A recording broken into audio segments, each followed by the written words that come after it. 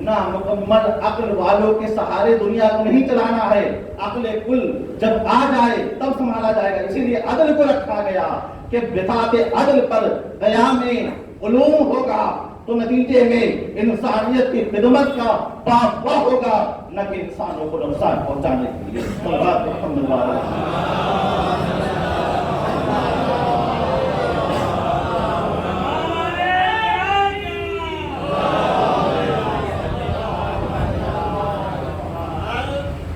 یہاں پہ اکثر لوگ کہتے ہیں کیا اور معصومین کو نہیں معلوم تھا کہ اس کے جو 28 میں کیا ہے وہ نہیں بتا سکتے تھے؟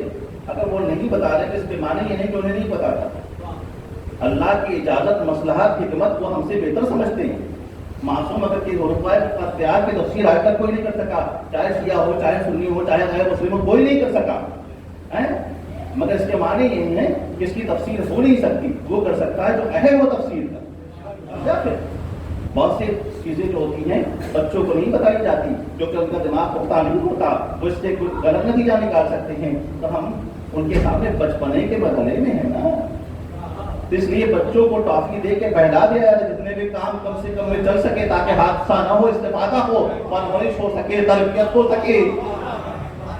جب وہ حاضر ہوں گے تو ہمارے اندر، ہمارے دل و دماغ بلوغ اس منزل تک پہنچیں گے کہ ہمارے سامنے وہ انحصارات کو رکھ کر کے کھول سکیں، کچھ گڑبڑ ہو تو اسے سنبھالنے کے لیے بساط عدل کو قائم کر سکیں۔ صلوات محمد یہ ہے اپنے کل کا مقصد۔ اب آئیے جسم کے اعتبار شاہ لا فتح، شاہ لا فتح کل پڑھا تھا نا، لا خلیفہ الا علی، لا ولی الا علی، لا وسیع الا علی۔ یہ کلمہ بھی کلمہ جیسے اللہ نے توحید کا کلمہ اپنے لیے دیا، ویسے علی نے کہا لا فتح الا علی۔ جناب جبریل لے کے آیا، جبریل سے اللہ نے کہا، اور جبریل نے ہاتھ رسول اللہ سے بتایا کہ خدا اللہ جیسے اپنے پر لا الہ الا اللہ، ویسے لا فتح الا علی۔ فتح کے معنی کیا؟ فتح کے معنی جوان۔ علی سا کوئی جوان نہیں، لا سیف اللہ ذوالفقار، ذوالفقار سے کسی، لیکن آپ کے جو اسلحہ آ جائے قابل تعریف جب وہ بن جائے تو ذات علی کا مقام کیا ہے؟ لا فتح علی سا کوئی جوان۔ اردو میں اتنے وہ سب نہیں ہے، میں واضح کر دوں۔ دیکھیے عربی میں جوان کے لیے جو لفظ استعمال ہوتا ہے دو ہے، ایک ہے شباب، ایک ہے لاپتہ۔ شباب الحسن والحسین سید شباب اہل الجنہ، جنت کے جوانوں کے سردار ہیں۔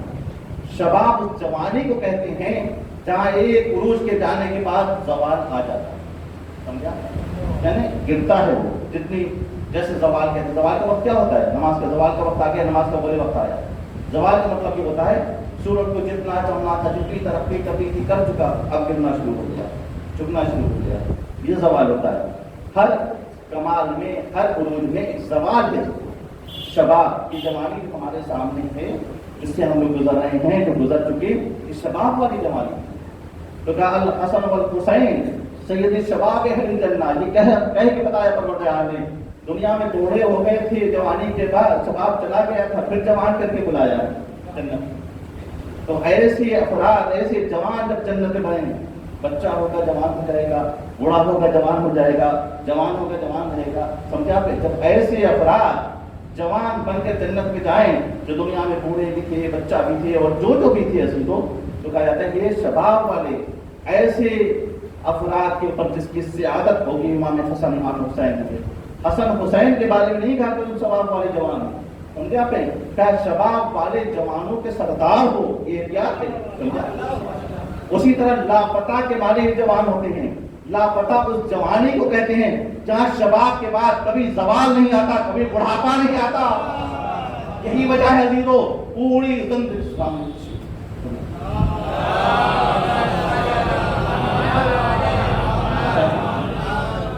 یہی وجہ ہے پوری زندگی کو اگر علی ابن ابی طالب کو سامنے رکھیے گا تو آپ کو بچپنا، جوانی، بڑھاپے تینوں میں یکسانیت نظر آئے گی، کہیں زوال نہیں ملے گا۔